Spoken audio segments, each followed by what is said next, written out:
The world woke up to a royal drama that no palace PR team could quietly sweep under the carpet. The moment the Sussex visit to Jordan exploded across headlines, whispers turned into accusations, and accusations turned into something far bigger. Suddenly, the question echoing across royal watchers everywhere was simple but devastating. Did the Queen of Jordan just shut the door on Meghan Markle in the most public royal snub of the year? Because what started as a carefully choreographed humanitarian appearance quickly spiraled into a diplomatic spectacle that exposed tensions nobody expected to see so openly. And the moment that triggered it all came from a request that insiders now say left the Jordanian court deeply uncomfortable. A request for a photograph. Not just any photograph, but a symbolic image beside Queen Rania that Meghan's team allegedly believed would cement her status as a global humanitarian icon. But what happened next stunned observers and triggered the explosive fallout now dominating royal conversations. The crown is not a costume. Princess Anne denounces Sussex faux royal farce as global scandal erupts. On this morning of the 28th of February 2026, the global media landscape was ignited by a series of unprecedented razor-sharp statements issued directly from St. James's Palace. Princess Anne, the Princess Royal, acting with the explicit authority of the king, has effectively declared open season on the theatrical charades of the Duke and Duchess of Sussex. In a move that has sent shockwaves from London to Amman, Anne has branded Harry and Meghan's recent visit to Jordan as a calculated exploitation of the crown's shadow and a morally bankrupt performance. The fallout from that moment has been nothing short of explosive. Behind the polished smiles and carefully released humanitarian footage, something else was unfolding inside the royal corridors of Amman.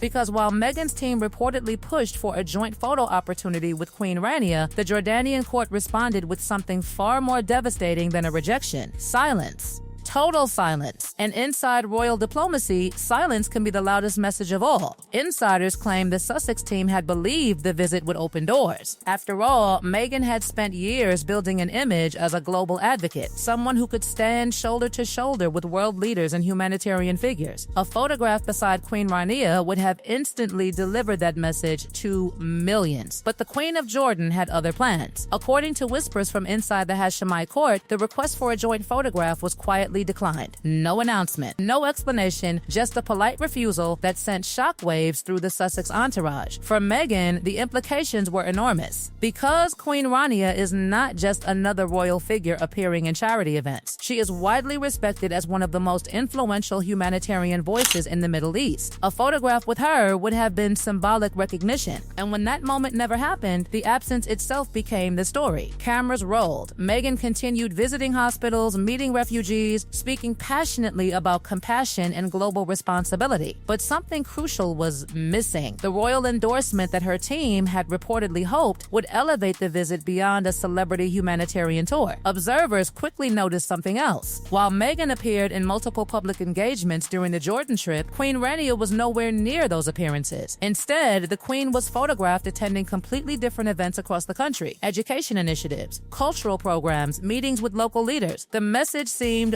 unmistakable. Jordan's monarchy had chosen distance, and in royal diplomacy, distance speaks volumes. What made the situation even more explosive was the timing, because as Meghan's Jordan visit was unfolding, tensions surrounding the Sussex brand were already reaching a boiling point. Critics had been questioning whether the couple's humanitarian tours were genuine charitable efforts or carefully designed media productions meant to maintain global relevance after leaving royal duties. Then came the alleged photo request, and suddenly the narrative shifted from humanitarian work to royal protocol. Because inside monarchies, a photograph is never just a photograph. It represents recognition, endorsement, and legitimacy. And the Jordanian royal family, according to palace insiders, was not willing to offer that signal. The result was a visit that looked polished on the surface but politically awkward underneath. The Sussex team continued releasing images from hospitals and refugee camps. Meghan appeared confident and engaged, shaking hands, comforting patients, kicking a soccer ball with refugee children, creating the kind of emotional visuals that had once made Princess Diana famous around the world. But critics quickly began drawing comparisons. Some observers argued the imagery felt eerily familiar, too familiar. The conversation exploded across social media and royal commentary circles. Was Meghan intentionally recreating iconic humanitarian moments associated with Princess Diana? Was the Jordan trip a genuine charitable mission, or an attempt to position Meghan as a modern global royal figure despite no longer longer representing the monarchy? Those questions grew louder the moment Princess Anne's fiery statement hit the media, because her words transformed the Jordan visit from an awkward diplomatic moment into a full-blown royal controversy. She accused the Sussexes of exploiting royal symbolism while no longer serving the institution. She questioned the authenticity of their humanitarian branding. And most explosively, she hinted that foreign monarchies were beginning to recognize the difference between working royals and independent celebrities. Suddenly, the alleged rejection of Meghan's photo request by Queen Rania looked less like a scheduling issue and more like a strategic decision. The implications rippled far beyond Jordan, because if one royal court quietly refused to play along with Sussex diplomacy, what would others do next? And as reporters dug deeper into the events surrounding the visit, more uncomfortable details surfaced. Requests for higher-level security typically reserved for official royal tours, attempts to secure diplomatic-style receptions. Behind-the-scenes negotiations that insiders claim left Jordanian officials confused about whether the Sussex visit was meant to be humanitarian or political. The answer, it seemed, was neither. By the time the trip ended, the atmosphere had shifted dramatically. The carefully curated narrative of compassion and advocacy had been overshadowed by whispers of royal protocol violations, diplomatic irritation, and one photograph that never happened. But the most shocking twist was still to come, because as the Sussex team prepared to leave Jordan, observers began noticing something else entirely. Something about the couple themselves had changed. The once inseparable duo appeared